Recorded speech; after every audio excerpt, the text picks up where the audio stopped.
Reforma es una pintura del pintor luterano Lucas Cranach del año 1547. Y hemos tomado esta pintura y su contenido teológico como tema para estas semanas de Cuaresma. El altar de la Reforma es una de las obras más destacadas del pintor luterano Lucas Cranach. Está formado por 4 pinturas que sirven de fondo al altar de la iglesia de Santa María en Wittenberg. El altar de la Reforma sirve de testimonio de la reforma de la iglesia cristiana ocurrida en el siglo XVI. La inauguración del altar sucedió el día 24 de abril de 1547, como un acto de confesión de fe cristiana. Ese día, el príncipe luterano de Sajonia, Juan Federico, y otros príncipes luteranos que componían la Liga de Esmalcalda, una liga militar, fueron derrotados en la ciudad de Mühlberg por las tropas imperiales de Carlos V. Pero la congregación luterana de Wittenberg, arriesgando su propia existencia, hizo la dedicación del altar de la Reforma. Decimos arriesgando su propia existencia porque al ser vencida la Liga de Esmalcalda de los príncipes luteranos, tarde o temprano las tropas imperiales de Carlos V iban a llegar a Wittenberg e iban a tomar posesión de la ciudad y todo lo que implica, ¿no?, perder una batalla, una guerra. Así que de esta manera expresaba la congregación de Wittenberg que la vida de la Iglesia de Cristo no depende de su propio poder, ni de alianzas políticas, ni alianzas convenientes, sino que solo depende de la misión de Dios y de su palabra. Qué importante este testimonio de fe de nuestros antepasados luteranos frente a todo lo que nos rodea y lo que está pasando, ¿no? Que la vida de la Iglesia depende de Dios, de su misión y de su santa palabra. El altar de la Reforma refleja el artículo 7º de la Confesión de Augsburgo, presentada por los príncipes luteranos al emperador Carlos V en 1530. Para aquellos que no lo conocen, la Confesión de Augsburgo es la carta magna del luteranismo. Es una de nuestras confesiones de fe, como están en el libro de Concordia. Fue presentada al emperador Carlos V el 25 de junio de 1530, y allí los luteranos exponen sus enseñanzas y doctrinas. Y en el artículo 7º de la Confesión de Augsburgo, se llama así por la ciudad donde fue presentada, en Alemania, el artículo 7º de la Confesión de Augsburgo dice: se enseña también que habrá de existir y permanecer para siempre una santa iglesia cristiana, que es la asamblea de todos los creyentes, entre los cuales se predica genuinamente el Evangelio y se administran los santos sacramentos de acuerdo con el Evangelio. Para la verdadera unidad de la iglesia cristiana es suficiente que se predique unánimemente el Evangelio conforme a una concepción genuina de él y que los sacramentos se administren de acuerdo a la palabra divina.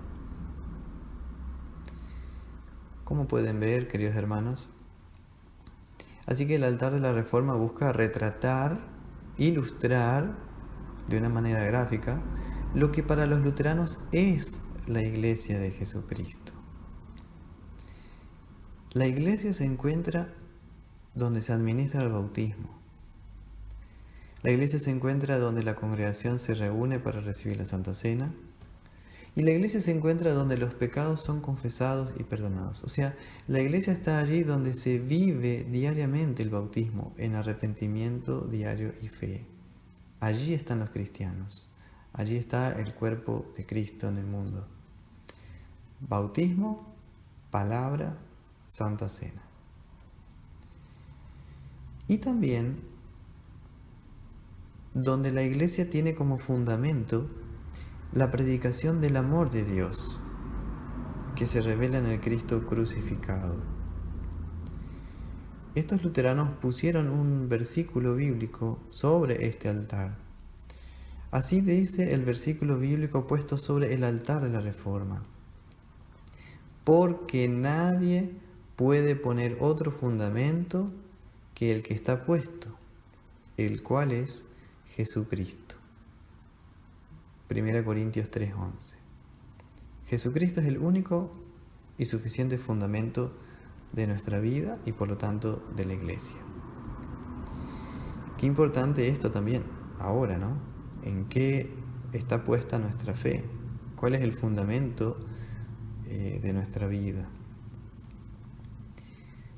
Si miramos ahora el altar, el de la Reforma, el cuadro, ustedes pueden ver que está remarcado en color amarillo la parte del bautismo.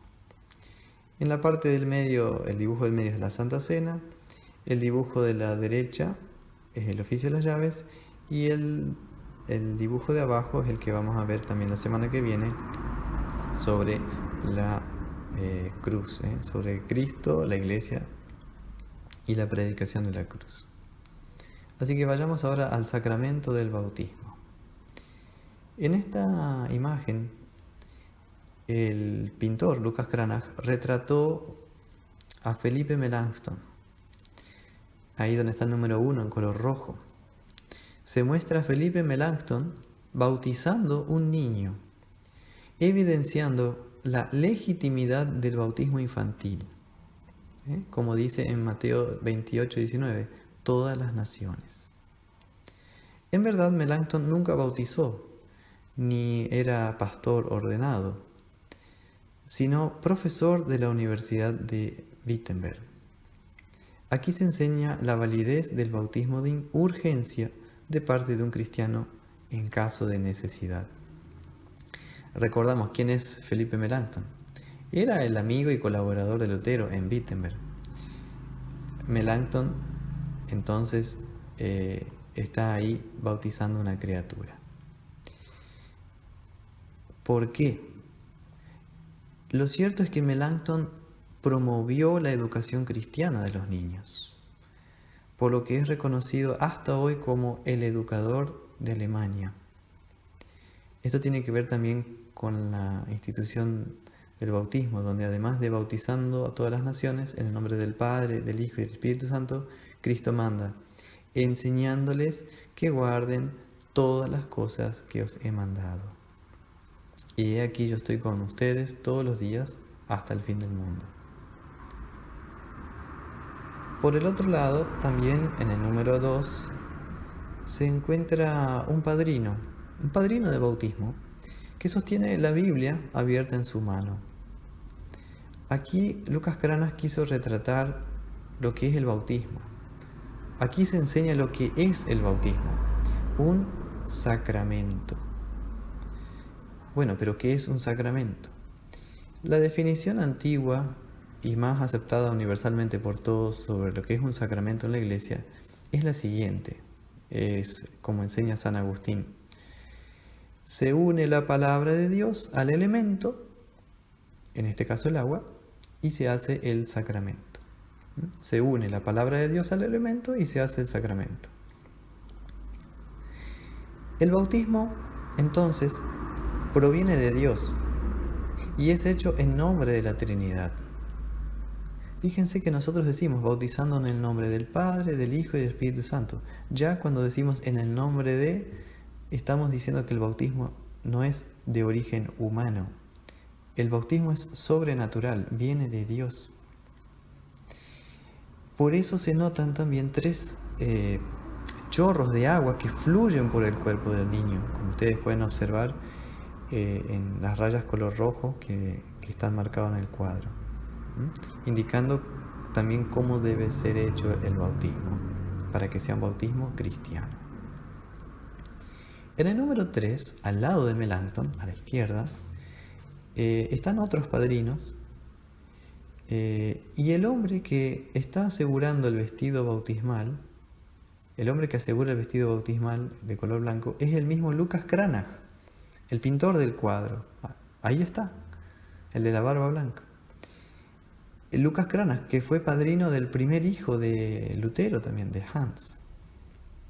Así que interesante, ahí también está el retratado los padrinos y entre ellos el mismo Lucas Cranach, el autor del cuadro. Un detalle interesante a resaltar también en el número 4 ahora es sobre la pila bautismal. Claramente es una pila bautismal de mármol o de piedra, ¿no? Pero el detalle es el siguiente. La pila bautismal es enorme, si ustedes se fijan. Es muy grande. Y muestra, o mostraría, la posibilidad de sumergir a la criatura totalmente en el agua. Lo que llamamos el bautismo de inmersión. Nosotros generalmente en la iglesia luterana aplicamos a la criatura el bautismo de aspersión o de rociamiento. Pero también la pila bautismal grande indica lo que significa el bautismo en la vida. Esto tiene que ver con la cuarta enseñanza del bautismo en el Catecismo Menor de Lutero, ¿no? Que diariamente nuestro viejo hombre, nuestro viejo Adán debe ser ahogado, morir con todos los pecados y malos deseos para que resucite diariamente el nuevo hombre en Cristo. Un detalle muy importante que a veces hemos perdido en ciertas conversaciones, en familia o con las personas, miembros de la iglesia, cómo vivimos nuestro bautismo. Esto tiene todo que ver con estos tiempos tan turbulentos, ¿no? De no dejarnos llevar por la corriente del mundo, sino ahogar diariamente nuestro viejo hombre, nuestro viejo Adán, con nuestras inclinaciones pecaminosas y malos deseos, para que diariamente resucite el nuevo yo, el nuevo hombre en Cristo. Por eso soy cristiano, soy de Cristo y vivo para Cristo. Ya no hago con mi vida lo que yo quiero, ni voy por donde yo quiero, sino voy por donde el Señor nos indica. Bueno, hasta aquí lo que sería la parte del bautismo en el cuadro Altar de la Reforma de Lucas Cranach. Ahora miremos un poquito para el otro lado, a la derecha del cuadro. Allí tenemos retratado el oficio de las llaves. Y si acercamos un poco la imagen, aquí encontramos a 3 personajes. Vamos a mencionar el primero en el número 1 en color rojo. Este hombre que está retratado por Lucas Cranach se llama Juan Bugenhagen, también conocido como Pomerano, porque provenía de una zona al norte de Alemania llamada Pomerania. También se lo llama en latín Doctor Pomeranus. Pomerano, o Juan Bugenhagen, lo interesante es que fue el primer pastor evangélico de la iglesia de Santa María de Wittenberg y está sentado en una especie de confesionario. Ese es el primer pastor evangélico que tuvo la congregación luterana de nombre Santa María en la ciudad de Wittenberg. Y está sentado en el confesionario. Aquí ustedes pueden ver que se ilustra al pastor como cura de almas, lo que se llaman en alemán el Seelsorge. Lo he anotado en alemán para que los que saben el idioma lo puedan pronunciar mejor que yo, ¿sí? Pero realmente eso es el oficio público de las llaves, ¿no? De una persona debidamente llamada por Cristo a través de su iglesia, ejerce de médico de almas, cura de almas. Un caso aparte que les quería comentar: a veces las personas llaman al pastor de doctor, ¿no? Y en verdad es cierto. La persona que ejerce el oficio público de las llaves no es apenas un dispensador de los medios de gracia, sino alguien que debe prepararse porque tiene que tratar con el alma y el corazón de la gente. Incluso, si ustedes miran la diapositiva, Lutero se refiere a Bugenhagen como su confesor, que lo consolaba en momentos de aflicción y tentación. Es hoy día es difícil encontrar esto entre las parroquias y congregaciones, ¿no? Un lugar donde la persona pueda decir, bueno, voy a confesarme con el pastor. Generalmente las personas tienen miedo de confesarse en privado. Sin embargo, es algo muy saludable, porque el confesionario luterano no es un martirio, no es un lugar donde la persona es examinada para ver qué es lo que le pasa, sino que simplemente es un lugar donde la persona es recibida en amor cristiano, porque la persona tiene muchos dolores, muchas penas en su corazón que necesita abrir y contar. Es tremendamente saludable tener al pastor como confesor en momentos de aflicción y de tentación. Como también Lutero tenía a su mismo pastor, ¿no? A Juan Bugenhagen, como su pastor confesor, alguien que guarda el sigilo confesional, el secreto de confesión, alguien que realmente puede oír y entender con el corazón y que puede aconsejar también desde la palabra de Dios. Esto no quita lugar a otros profesionales de la salud, pero solamente Cristo puede dar el perdón y lo ha puesto en la boca de los cristianos para que lo administremos el uno al otro, tanto en privado, en familia, perdonarnos, reconciliarnos, como también acudir a un confesor, a un cura de almas, en este caso el pastor, para que uno en confianza pueda abrir su corazón y reconocer su mal, su dolor, lo que le aflige, y ser orientado con la palabra de Dios hacia lo que es la voluntad de Dios, la ley, y también hacia lo que son las promesas de vida y salvación que encontramos en la palabra. Y en eso surge también los momentos de confesión y de absolución. Queridos hermanos, sigamos un poquito más. Bugenhagen ejerce públicamente entonces el oficio de las llaves. Si ustedes buscan en la Biblia, ¿de dónde sacamos nosotros los luteranos el oficio de las llaves? Bueno, hay que enseñar esto. El oficio de las llaves está instituido por Cristo, no es invento de nosotros. Y tenemos dos textos claves que son Mateo 16, versículos 18 al 19, y Juan 20, versículos 21 al 23. Yo se los coloqué aquí, fíjense. En Mateo 16 dice el Señor Jesucristo a Pedro, ¿no? Y yo también te digo que tú eres Pedro, y sobre esta roca edificaré mi iglesia, y las puertas del Hades no prevalecerán contra ella. Y a ti te daré las llaves del reino de los cielos, y todo lo que atares en la tierra será atado en los cielos, y todo lo que desatares en la tierra será desatado en los cielos. Fíjense la expresión bíblica, ¿no? A ti te daré las llaves del reino de los cielos. Por eso son llaves espirituales. Y específicamente Jesús dice, a ti te daré las llaves. Y llaves es en plural, son dos. Ya vamos a ver cuáles son esas dos llaves. Pero sirve para una cosa bien específica. Atar y desatar. Ya vamos a ver qué cosa. Para eso acudimos al pasaje paralelo de Juan 20, versículos 21 y 23. De paso les digo, cuando ustedes tienen dudas cómo interpretar un pasaje bíblico, busquen los versículos paralelos, los pasajes paralelos. Esa manera de usar la Biblia se llama analogía de la fe, ¿sí? Analogía de la fe. Y es muy saludable. Por eso siempre es bueno tener una Biblia de referencia o una Biblia de estudio que indique los pasajes bíblicos paralelos. Y fíjense lo interesante. Mientras que en Mateo 16 Jesús dice en forma puntual solamente a Pedro, a ti te daré las llaves del reino de los cielos.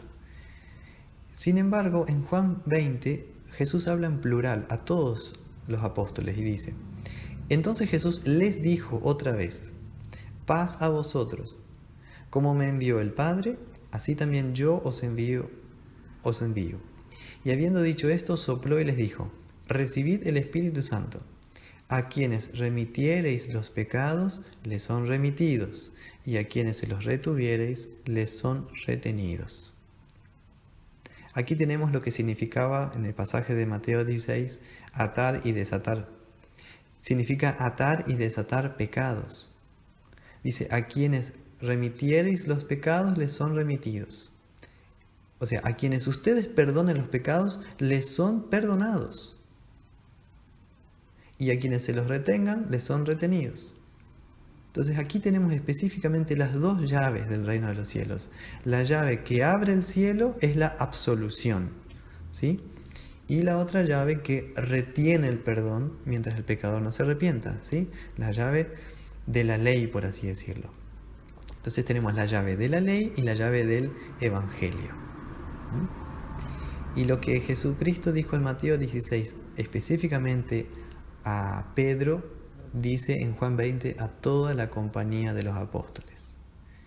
Es por esa razón que si ustedes van al Catecismo Menor de Lutero, que fue escrito en el año 1529, y ustedes buscan la definición de qué es el oficio de las llaves, dice lo siguiente: el oficio de las llaves es el poder peculiar que nuestro Señor Jesucristo ha dado a su iglesia en la tierra, de perdonar los pecados a los penitentes y de retener los pecados a los impenitentes mientras no se arrepientan.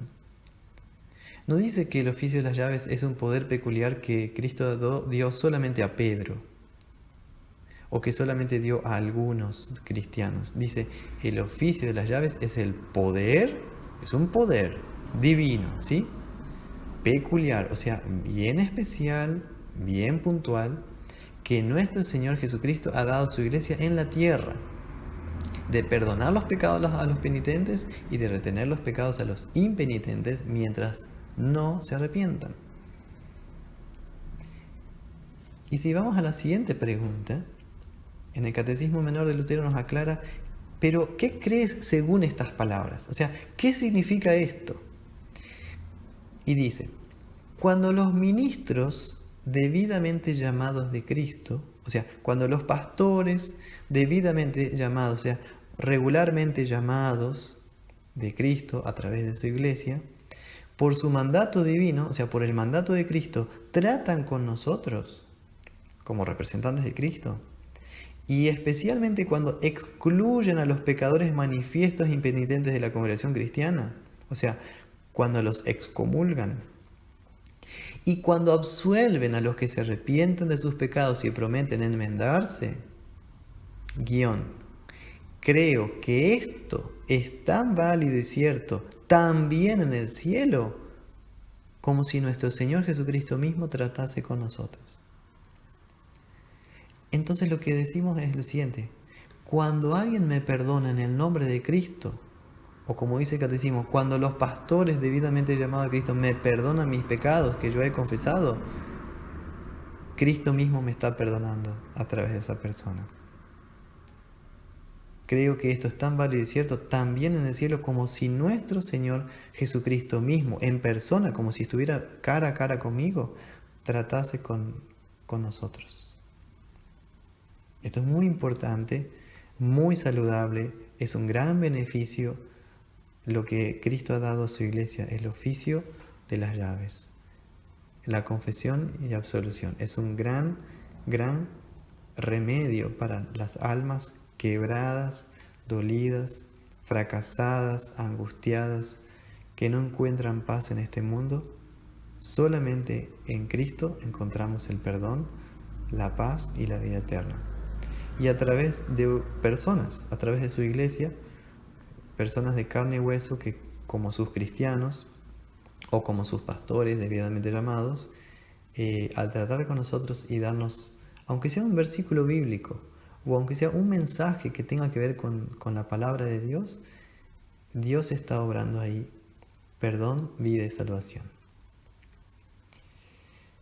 Si volvemos al dibujo para terminar, o para ir terminando, tenemos dos personajes, uno a cada lado del pastor Juan Bugenhagen. En el número 2 pueden ver ustedes ahí arrodillado, está el cristiano penitente. que confiesa su pecado. El confesor le asegura el perdón y le abre el cielo mediante la absolución. Así que recibe la llave no de la ley, sino la llave del Evangelio. Miren la posición de la llave sobre la cabeza. Recibe la llave del Evangelio, la absolución, del perdón. Ahora este cristiano, cuando se ponga de pie, seguirá su camino en paz, justificado por Cristo, perdonado por Cristo mismo. El otro, en el número 3, el otro que está de pie, piensa que no necesita una postura de humildad ante Dios, sino que confía en su estatus en la sociedad, por ejemplo, ¿no? Su manera de... Fíjense cómo está vestido, color rojo, parece alguien rico, soberbio. Confía en su estatus en la sociedad. Esa persona piensa que no necesita una postura de humildad delante de Dios. No reconoce su pecado, no se arrepiente. Entonces recibe el lado contrario de la llave, por su espalda, la llave de la ley. Y sí, este impenitente seguirá su camino, volverá a su casa, pero preso a su pecado. Miren el detalle que puso Lucas Cranach. Por eso sus manos están atadas. Este impenitente seguirá su camino, pero volverá o seguirá preso a su pecado. Creyendo ser libre, está preso. Por eso sus manos están atadas. Mientras no se arrepienta. De esto podríamos hablar mucho más, pero al menos tener una idea general de lo que es el altar de la Reforma, de Lucas Cranach, en cuanto a lo que nos enseña sobre el bautismo y el oficio de las llaves.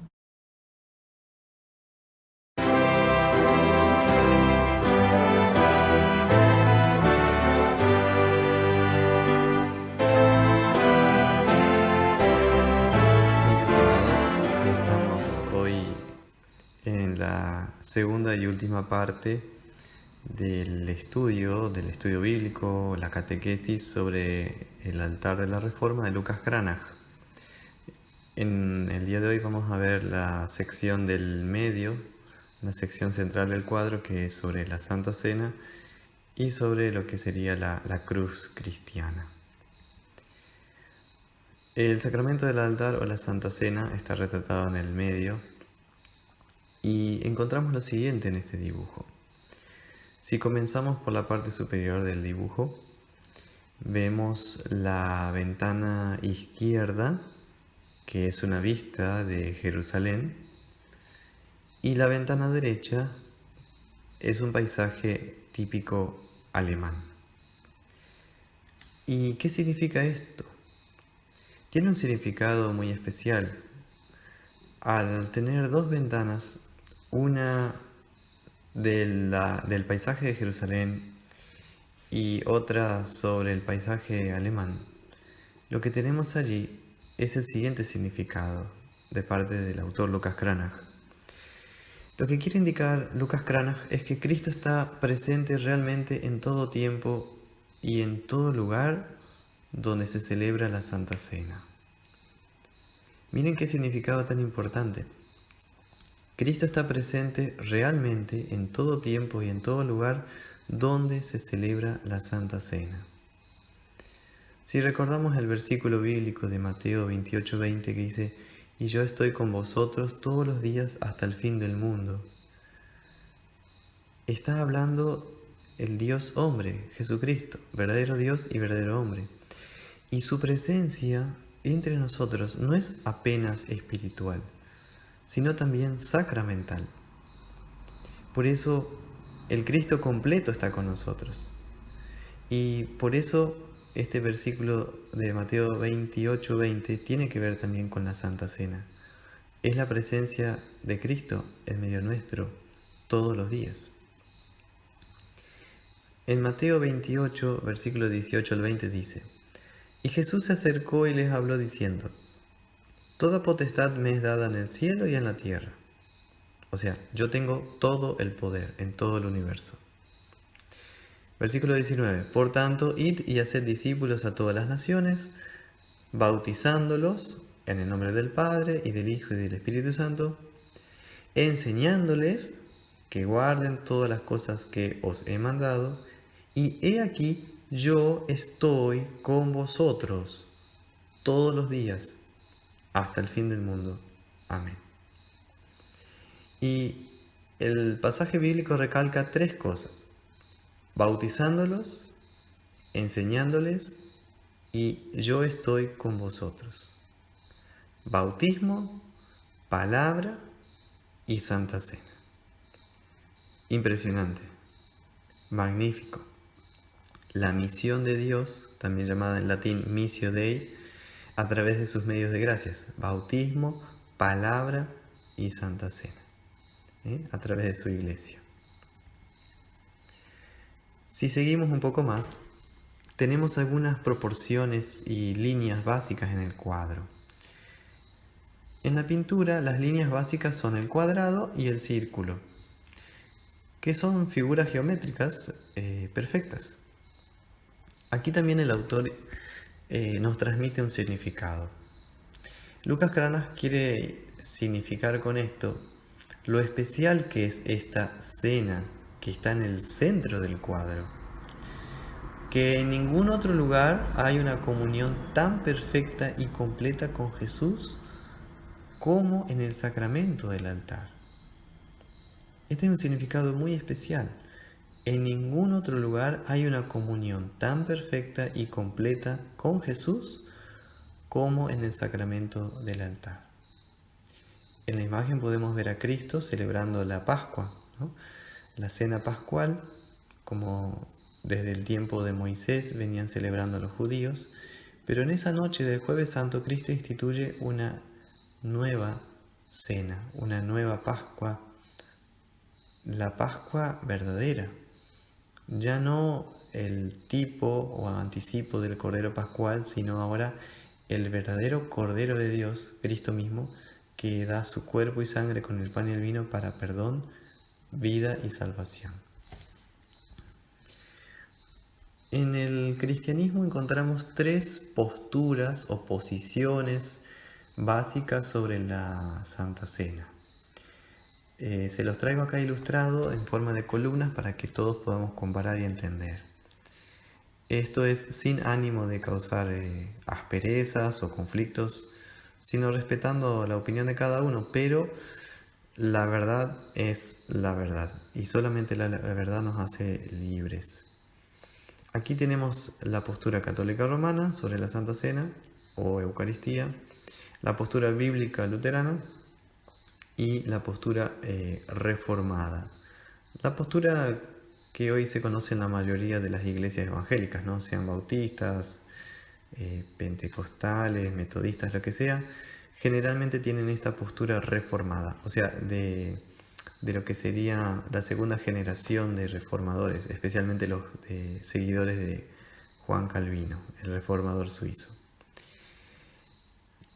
Si vamos a la columna de la izquierda, en lo que sería la doctrina católica romana sobre la Santa Cena, para la Iglesia Católica la doctrina de la Santa Cena se llama transubstanciación, que significa transformación de la substancia. Se enseña que en el momento de comulgar está presente solamente el cuerpo y la sangre de Cristo, que por las palabras de la consagración el pan deja de ser pan y se transforma en cuerpo, y lo mismo con el vino, se transforma en sangre de Cristo y deja de ser vino. Por el otro lado, si vamos a la derecha, la postura reformada o calvinista dice todo lo contrario, que en el momento de la comunión solamente recibimos pan y vino, y que entonces la Santa Cena es apenas un símbolo, apenas una señal, pero no trae ningún beneficio.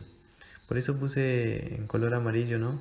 No aporta ningún bien o sea, no recibimos nada de parte de Dios.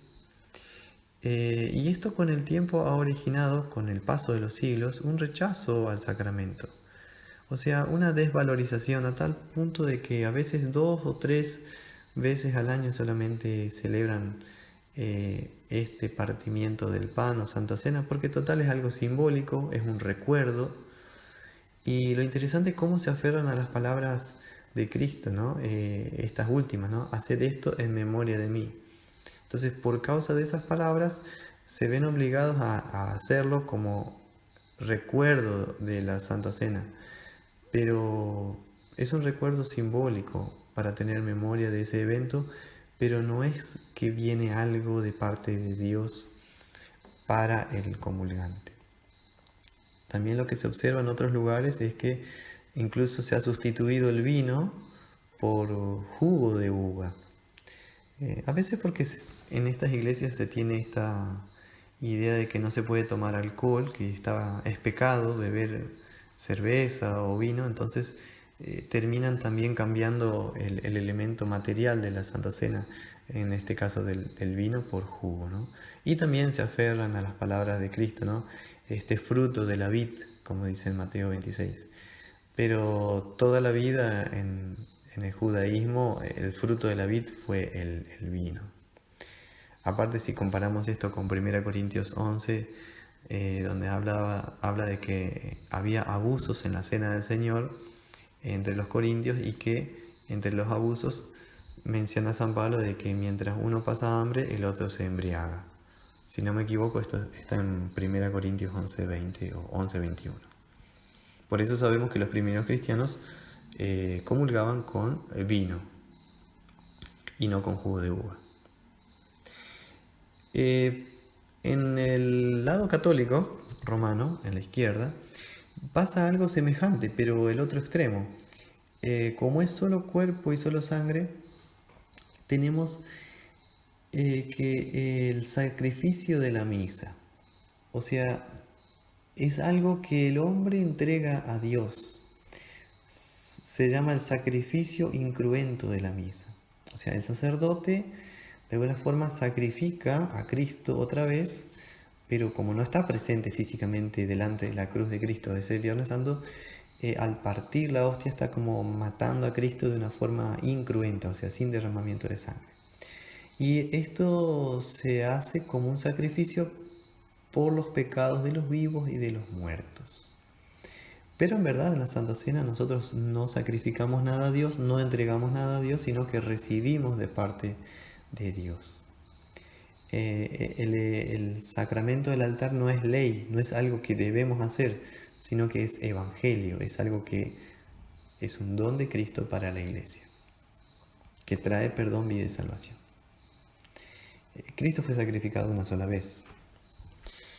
También pasan otros errores, ¿no? Se termina adorando a la hostia, ¿no? Como se piensa de que permanece cuerpo y sangre una vez consagrado en la misa, entonces se tiene que guardar las hostias consagradas y se veneran o se adoran también, ¿no? La adoración al Santísimo, como se llama.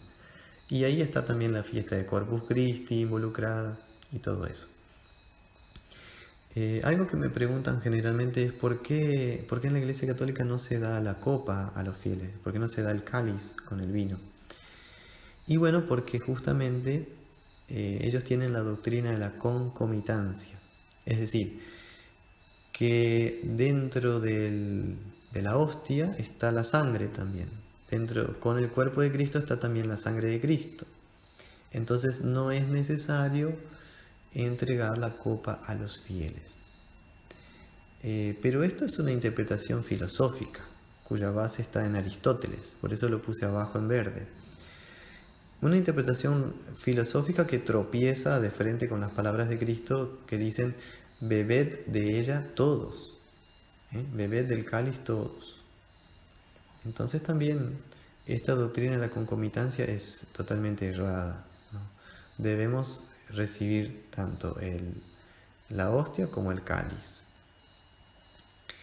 Y del lado reformado, a la derecha también, esta interpretación simbólica de la Santa Cena tiene una base en la interpretación figurada de las palabras de la Santa Cena.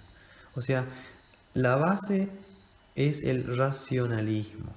O sea, todo aquello que no encaja con mi mente, con mi razón, con mi lógica humana, no es posible de hacer para Dios.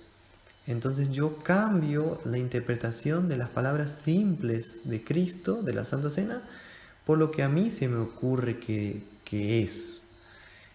Esto es muy triste y muy lamentable, ¿no? El racionalismo que interpreta no solamente las palabras de la Santa Cena, sino un montón de eventos y de historias bíblicas en base a la razón humana, y deja de lado lo sobrenatural, deja de lado el poder de Dios para obrar lo que Él dice que obra.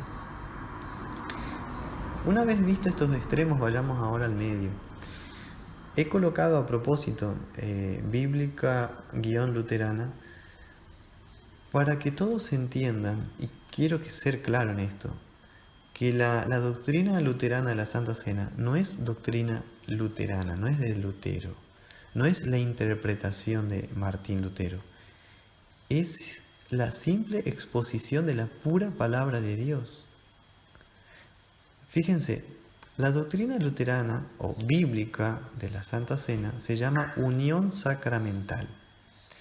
Esto quiere decir que en el momento de la comunión, junto con el pan, el comulgante recibe el verdadero cuerpo de nuestro Señor Jesucristo, y que también junto con el vino recibe la verdadera sangre del Señor Jesús, la misma que fue derramada en la cruz.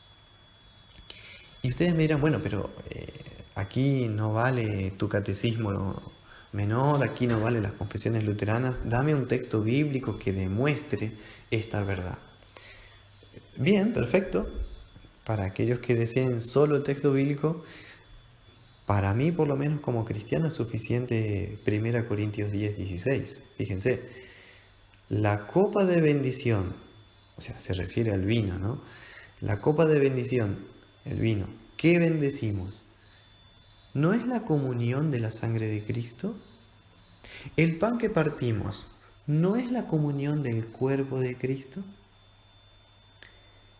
Y ustedes pueden ver en color blanco, a propósito, que está marcado vino, sangre, pan, vino. Los 4 elementos, ¿sí? Los dones celestiales, cuerpo y sangre de Cristo, junto con los elementos materiales, ¿sí? Las especies del pan y el vino, juntos. Pan más cuerpo, vino más sangre. Esa es la doctrina bíblica, la unión sacramental.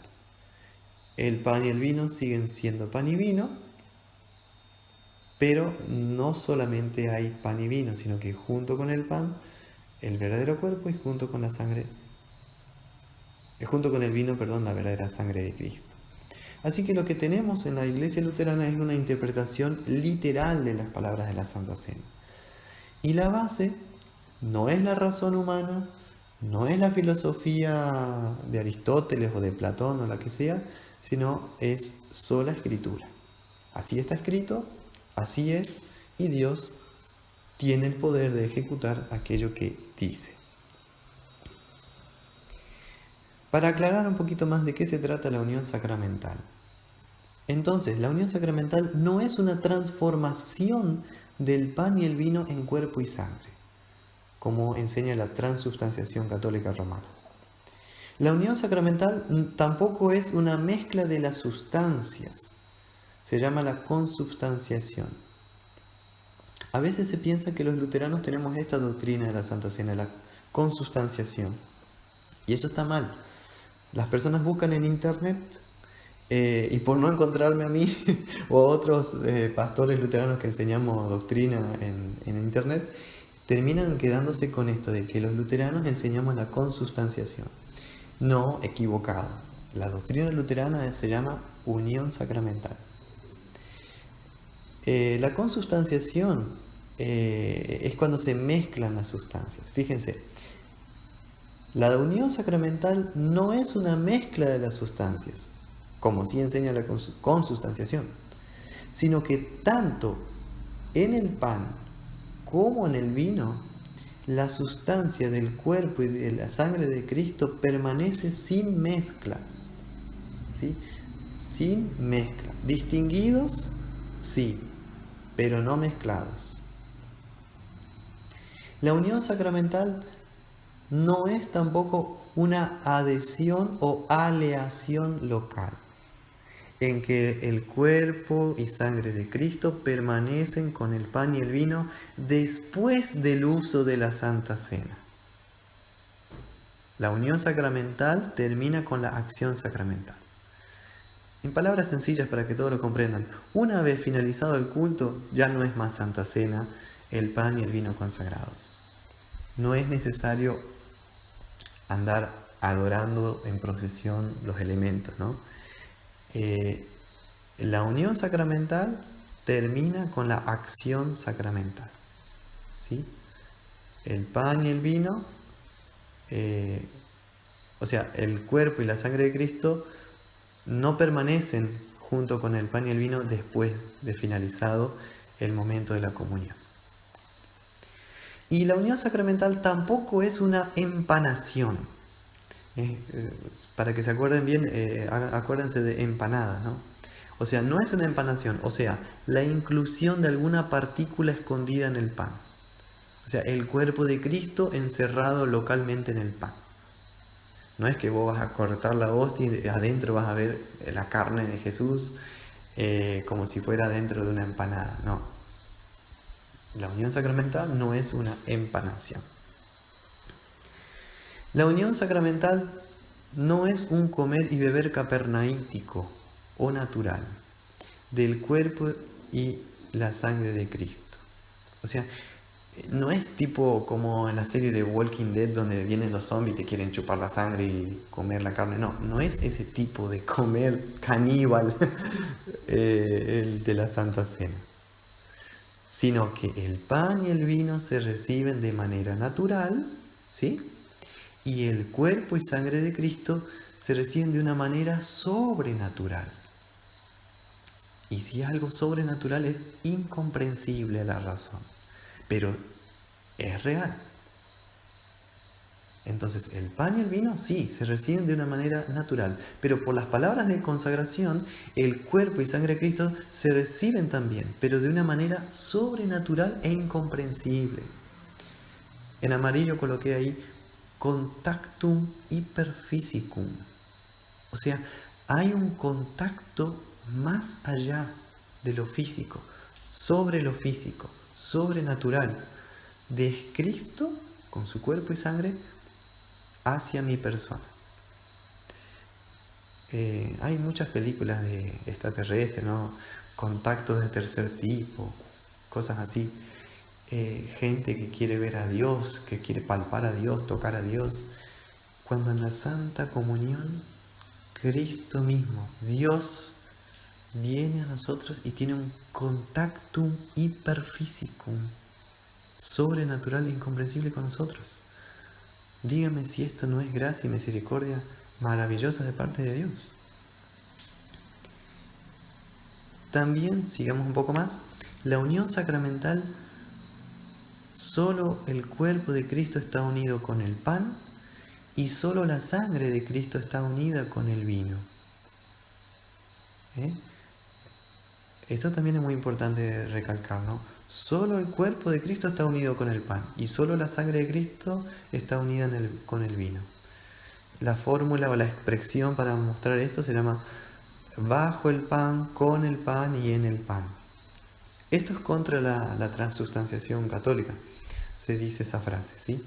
En, con y bajo la especie del pan y el vino está realmente presente el verdadero cuerpo y sangre de nuestro Señor.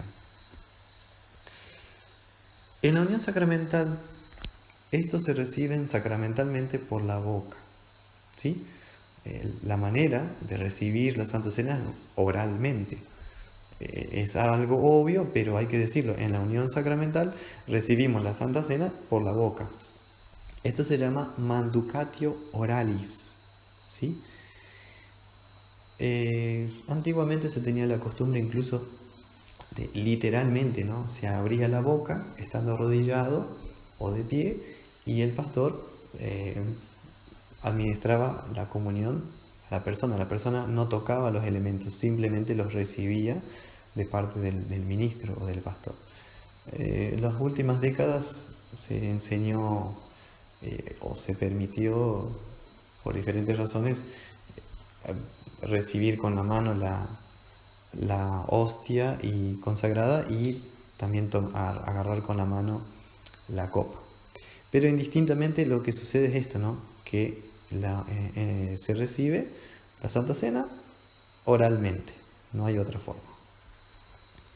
Y lo más importante, para que no nos perdamos en los tecnicismos, aunque son importantes, pero lo más importante es esto, que la Santa Cena es evangelio puro. Me van a ver recordando esto todo el video. La Santa Cena es el evangelio puro. Por el bautismo se enciende en nosotros la fe. Por el uso de la Santa Cena se aumenta y confirma la fe. Ahí está la relación entre el bautismo y la Santa Cena. Ahí está también la diferencia, la distinción y por qué uno es necesario y también por qué el otro es saludable. De otra manera, Cristo no hubiera instituido la Santa Cena. Tiene su relación con el bautismo y tiene su relación con la palabra. Además, mirando al cuadro nuevamente, el salón donde la iglesia se reúne está abierto. No encontramos las paredes de los costados. Esto tiene un significado muy lindo.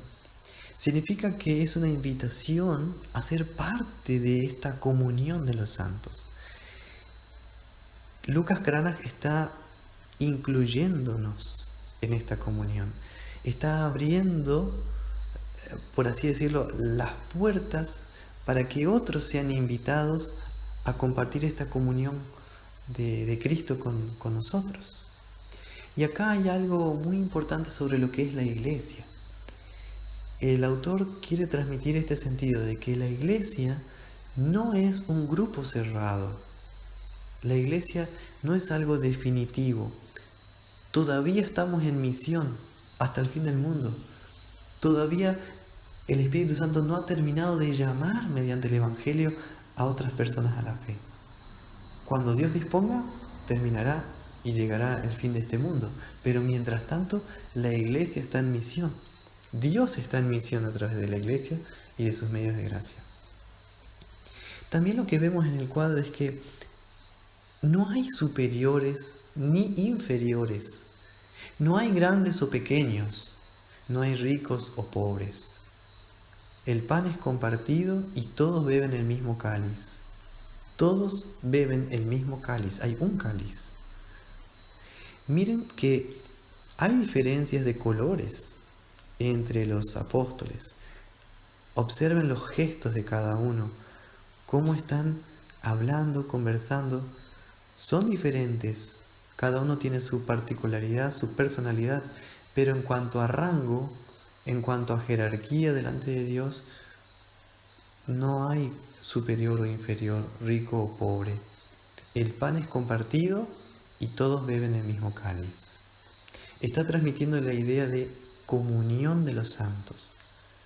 De alguna manera la Santa Cena y la comunión de los santos están íntimamente relacionadas.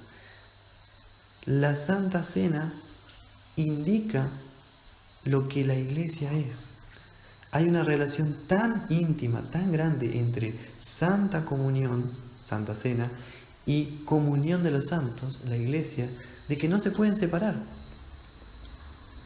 No se pueden separar. La Santa Cena indica qué es la iglesia y es el motor impulsor también de la iglesia. Por eso en estos tiempos ahora de que estamos con este tema de la cuarentena y que sentimos la falta de la Santa Cena, nos damos cuenta de, amigo, no es lo mismo una iglesia virtual así, no es lo mismo este culto por internet que vernos la cara, que encontrarnos, que cantar juntos a Dios, que orar a Dios, que recibir su santa palabra, recibir su santa comunión juntos. no es lo mismo.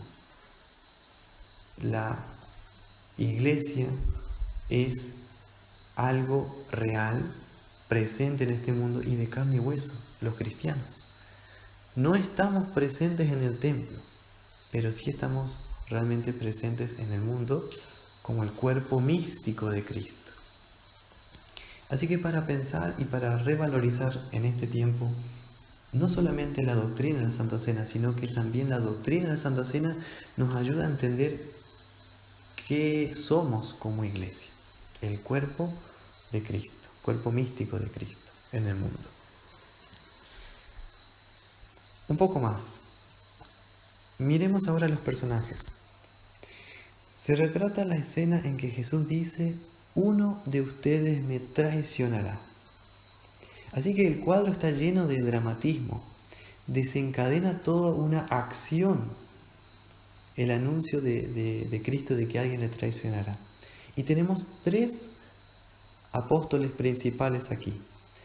Primero Juan, que está reclinado sobre el pecho de Jesús, el discípulo amado, el único que estuvo al pie de la cruz junto con la Virgen María, la Madre de Cristo, horas después, el Viernes Santo. Tenemos también a Pedro, que poniendo la mano en el corazón pregunta: Señor, ¿acaso soy yo? Pedro representa al apóstol sincero, honesto, pero por veces temeroso en su fe, débil en su fe, que llegó incluso a negar a Cristo por miedo, por cobardía, pero que realmente él, en esa fe en su corazón, pregunta, como diciendo: ojalá no sea yo, Señor, ¿soy yo?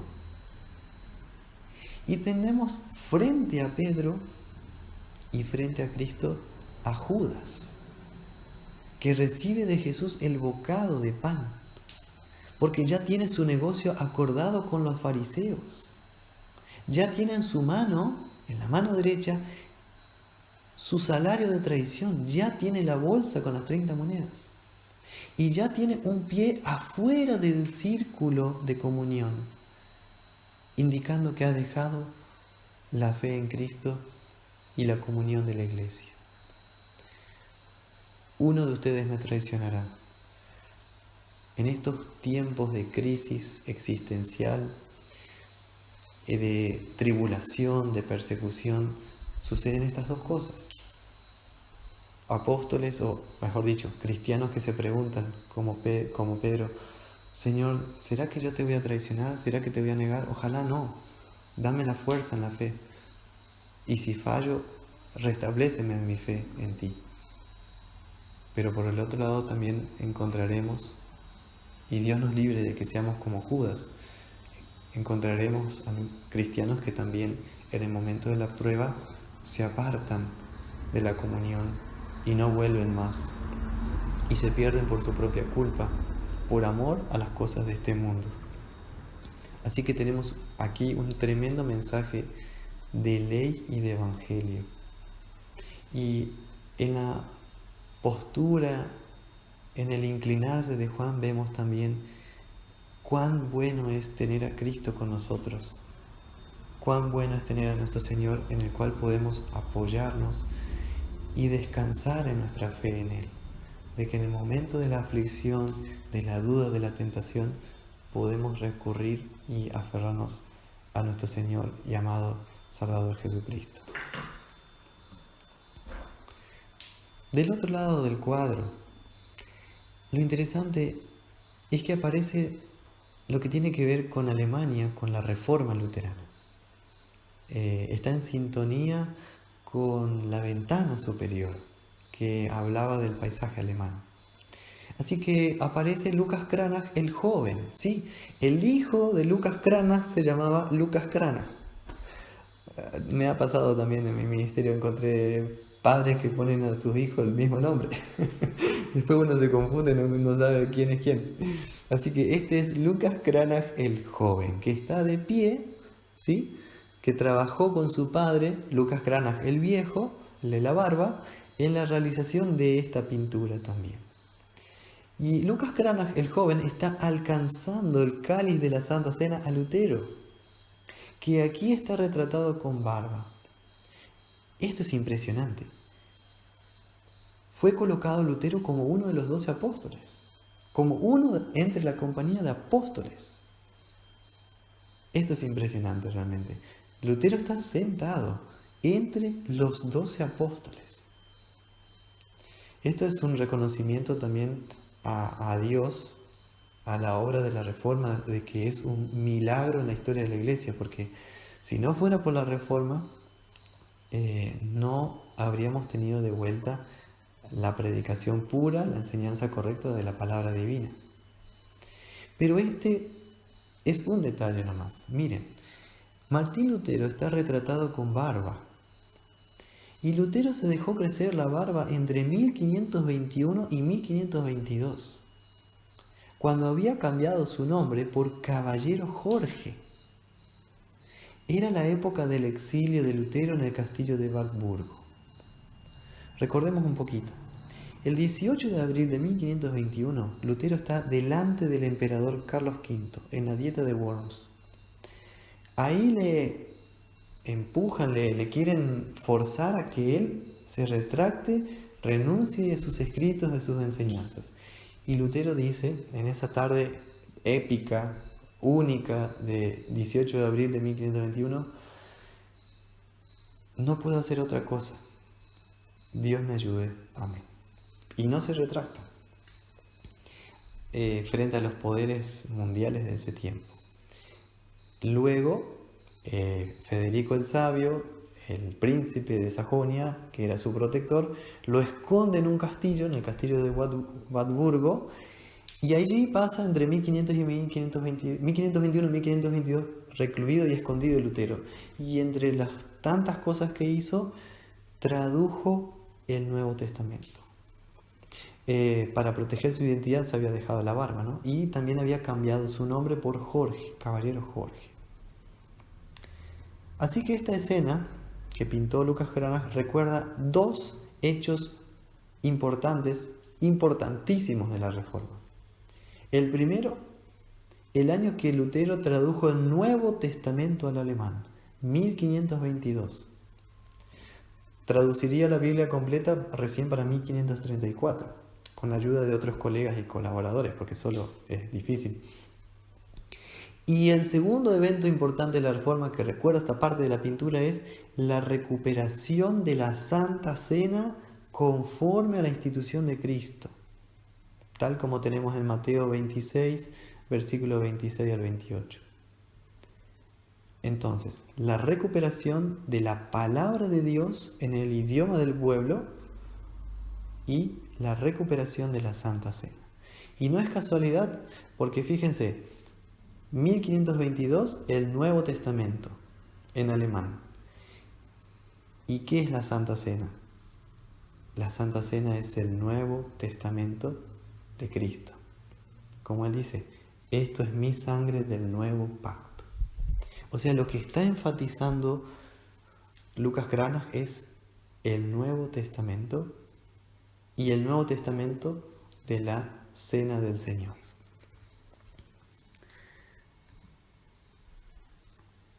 Nos queda solamente hablar ahora del cuadro de abajo del retablo de la Reforma. Personalmente es el que más me gusta, el que más me toca, me emociona del altar de la Reforma. La imagen de Cristo presente en medio de su iglesia, presente también con el pastor. Es muy consolador. Vamos a tratar de explicarlo de la mejor manera. Si miramos a la derecha del cuadro, encontramos a la iglesia. La iglesia congregada, reunida, de todas las edades. Pueden ver niños, madres, padres, jóvenes, ancianos. Está retratada la congregación de Wittenberg. La misma congregación que se animó a colocar este cuadro corriendo riesgo de muerte, está retratada en la parte inferior del cuadro, mirando a su Señor Jesucristo. En el número 2 tenemos también sentados están sentados la familia de Lutero, del reformador. Podemos ver a Catarina von Bora, a su hijo Juancito con vestido rojo, y detrás de Catarina a su hija Magdalena. Esto no es casual, es un reconocimiento también a la esposa del pastor, es un reconocimiento también a los hijos de los pastores, cuántas cosas saben, tienen que soportar. No es fácil ser familia pastoral. Así que es un reconocimiento a la esposa del pastor y un reconocimiento a los hijos del pastor.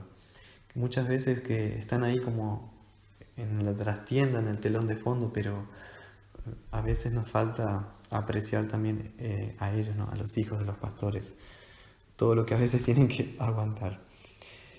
Pero especialmente tenemos 2 de los 6 hijos de Lutero, y quiero detenerme aquí brevemente. Juancito o Hans fue el primer hijo de Lutero, fruto de su matrimonio con Catarina.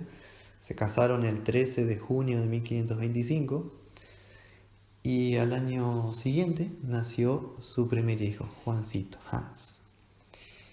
Y Magdalena, otra de las hijas que tuvieron, ella falleció entre los 13 y 14 años de edad, así que esta hija está retratada porque es un hijo que perdieron. Perdieron otra hija también, Isabel, de 1 año y medio, pero era una de las hijas favoritas de Lutero y sintió muchísimo, muchísimo la pérdida de esta hija a los 13, 14 años de edad. Imagínense, Lutero realmente después de eso cambió, y cómo nos cambia la vida la muerte de un hijo, ¿no?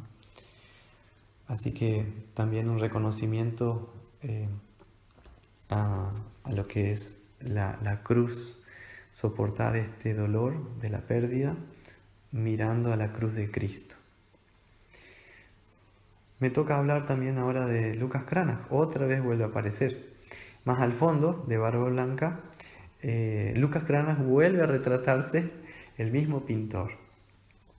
Esto es muy interesante, aparece 2 veces, en el bautismo y presente en medio de la congregación, como un fiel anciano, como un pilar de la congregación. Un reconocimiento a los laicos consagrados, a los caballeros que trabajan en la iglesia por el bien del reino de Dios. Así que tenemos también un reconocimiento ahí a las personas mayores de edad. Y por último, en el número 4, esto no es un reconocimiento, sino una explicación de una gran verdad, que junto con los verdaderos creyentes, en medio de la congregación cristiana siempre estará el hipócrita. No nos corresponde a nosotros juzgar el corazón o decir, bueno, este o aquel. Pero el autor del cuadro se animó a retratarlo, y con algo muy singular. Aparece el hipócrita que está mirando al espectador y no a Cristo. Él está ahí no para escuchar a Cristo, su palabra, sino como figuretti, como decimos acá, para inmiscuirse, solamente porque cree que por estar ahí se salvará, o para demostrar algún tipo de elocuencia o de sabiduría, pero que no es la sabiduría de la cruz, como vamos a hablar después, sino que es solamente una fachada. Él nos mira a nosotros, pero no mira a Cristo. Del otro lado tenemos al pastor. Se presenta a Lutero como pastor. Se presenta a Lutero predicando esta palabra de la cruz, que el hipócrita no quiere ver, no quiere escuchar, pero sí la iglesia verdadera de Cristo, la palabra de la cruz. El gesto que acompaña la predicación de la palabra de la cruz es la mano señalando a Cristo.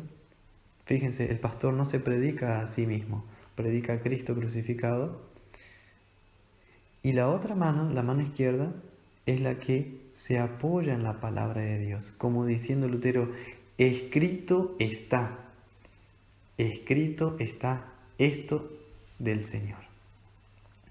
Se presenta a Lutero predicando. Esto es muy importante, ¿no? El oficio de la predicación. No hay nada en este mundo que pueda reemplazar a la predicación oral del Evangelio. El Evangelio es un anuncio oral, una buena nueva que debe ser enseñada, cantada, anunciada, proclamada, lo que se dice el querigma, la proclamación de Cristo. No se puede reemplazar. Nada puede reemplazar a la predicación. Oremos al Señor para que nos conceda pastores que sean buenos predicadores en la iglesia del Señor. La buena predicación realmente hace la diferencia en la iglesia. Y debemos siempre apoyar a nuestros pastores para que se capaciten, para que estudien, para que se especialicen en esto de dedicar tiempo para la lectura de la palabra de Dios, para la predicación de la palabra de Dios y para la enseñanza de la palabra de Dios. Ese es el consejo de San Pablo a Timoteo. Ocúpate en la en la lectura, la exhortación y la enseñanza. En cuanto a la palabra de la cruz, el versículo bíblico es 1 Corintios 1:18. Porque la palabra de la cruz es locura a los que se pierden, pero a los que se salvan, esto es a nosotros, es poder de Dios. No todos aceptarán el Evangelio. Incluso más, muchos son los que rechazan el Evangelio, porque es una locura. La predicación de Cristo crucificado es una locura. Y lo dice San Pablo, la palabra de la cruz es locura a los que se pierden.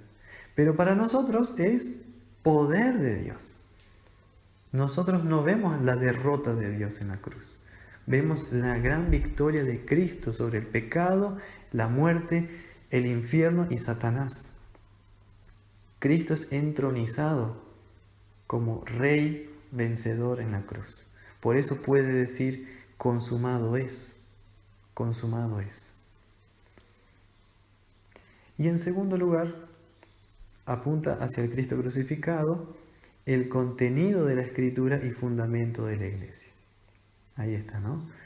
Cristo crucificado es contenido de la Escritura y fundamento de la Iglesia.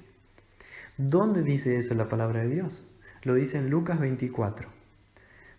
Todo lo que está escrito de mí, dice Cristo, en la ley de Moisés, en los profetas y en los salmos. Ley de Moisés, profetas y salmos son las tres partes en que los judíos dividían el Antiguo Testamento, ¿no?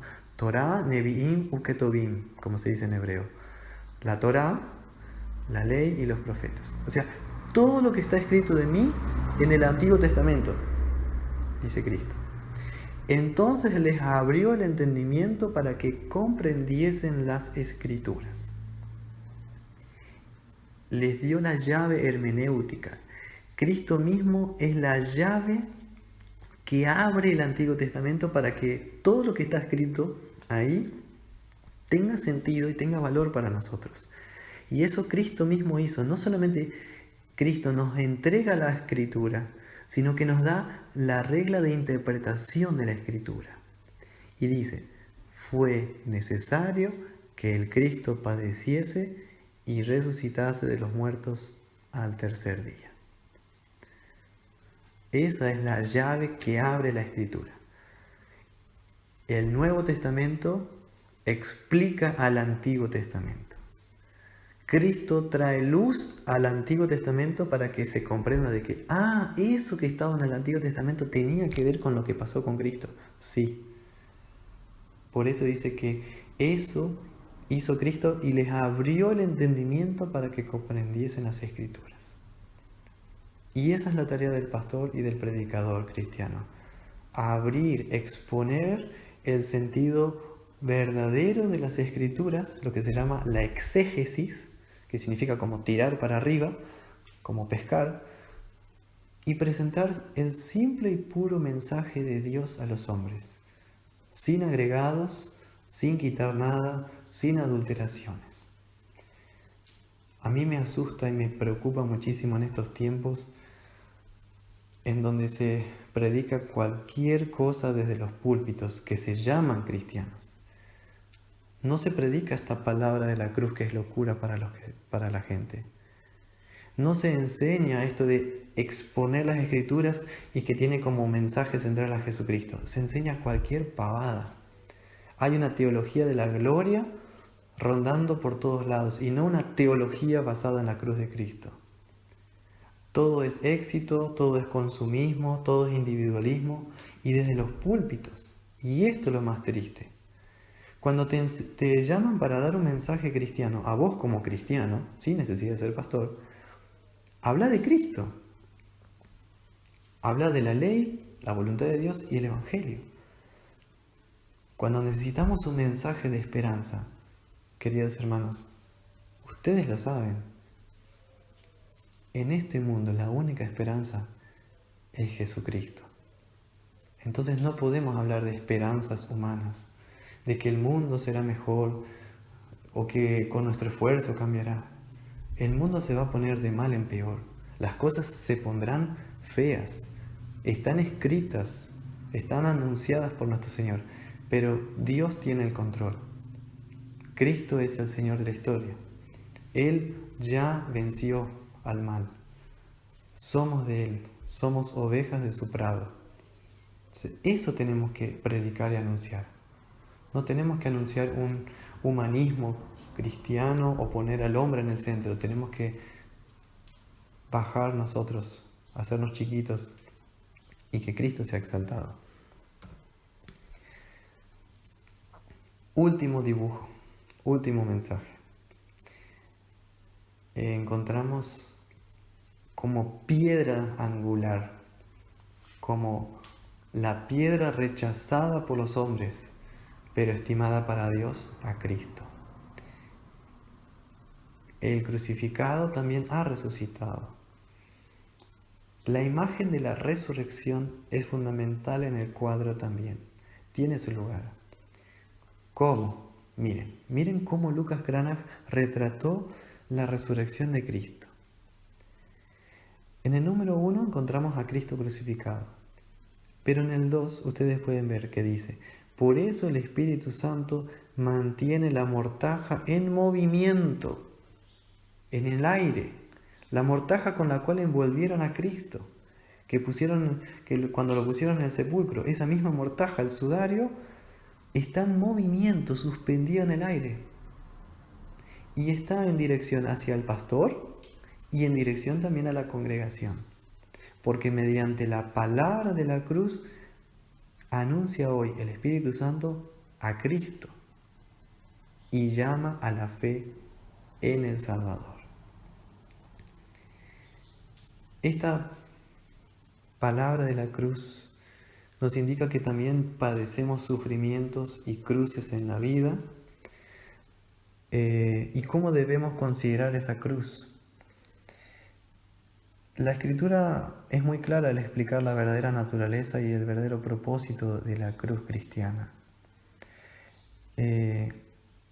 Cuando llevamos la cruz, en verdad es un testimonio del Espíritu Santo de que no pertenecemos al mundo condenado, sino a Cristo, y que somos coherederos con Él, si con fidelidad sufrimos juntamente con Él. Así que en nuestras cruces, en nuestro dolor, siempre tenemos que recordar que somos peregrinos y que nuestro camino se dirige hacia el cielo. Y debemos poner la mirada en el gozo venidero y en el privilegio de poder sufrir por causa de Cristo, sabiendo que así como sufrimos con Él, así también seremos glorificados con Él. Así los apóstoles en Jerusalén se alegraron en sus persecuciones, como dice en Hechos 5, o como Pablo se regocijaba en sus sufrimientos, como dice en Hechos 16 o en Romanos 5. Los cristianos llevan su cruz con gozo porque saben que Dios no solo les acomoda la cruz a la habilidad que tienen para llevarla, sino que también les ayuda en efecto a llevar la cruz. Por consiguiente, la cruz de cada cristiano no es jamás demasiado pesada para él. También Dios da gracia y misericordia y nos proporciona una medida de la fe para poder cargarla.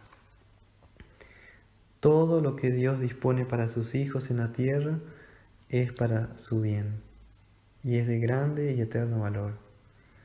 Así también es de incalculable valor la cruz que llevan los cristianos.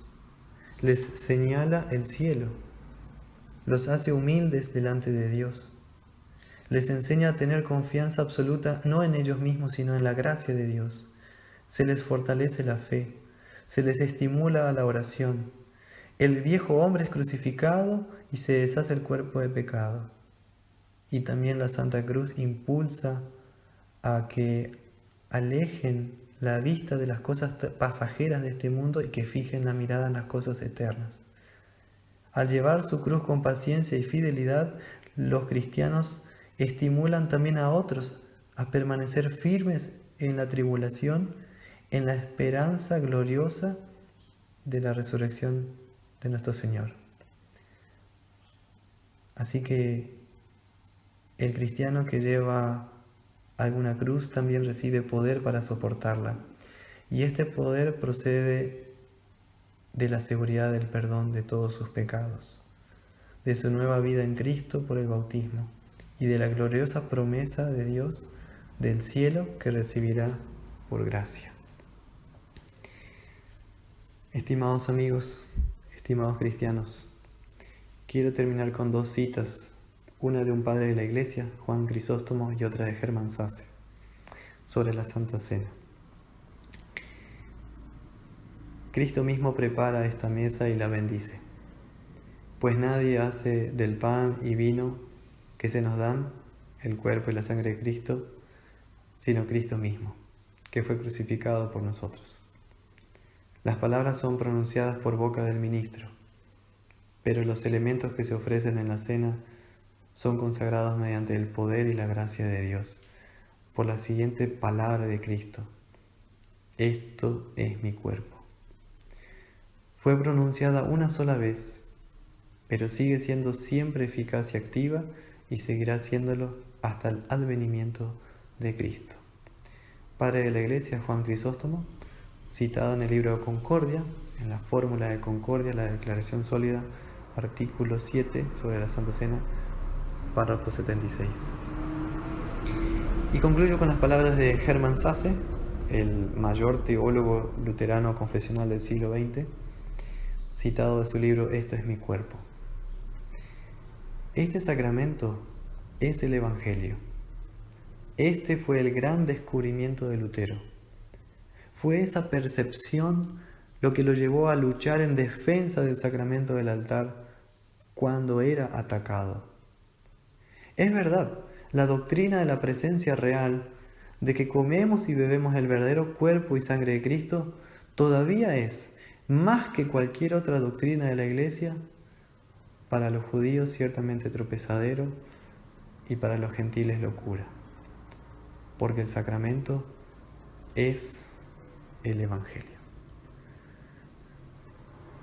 Que este estudio que tuvimos, esta catequesis sobre el cuadro de la Reforma, les haya ayudado en su fe, fortalecido en lo que es la gracia de Dios. Muchas bendiciones, que Dios los fortalezca y los proteja en este tiempo a todos y cada uno de ustedes, para la vida eterna. Amén.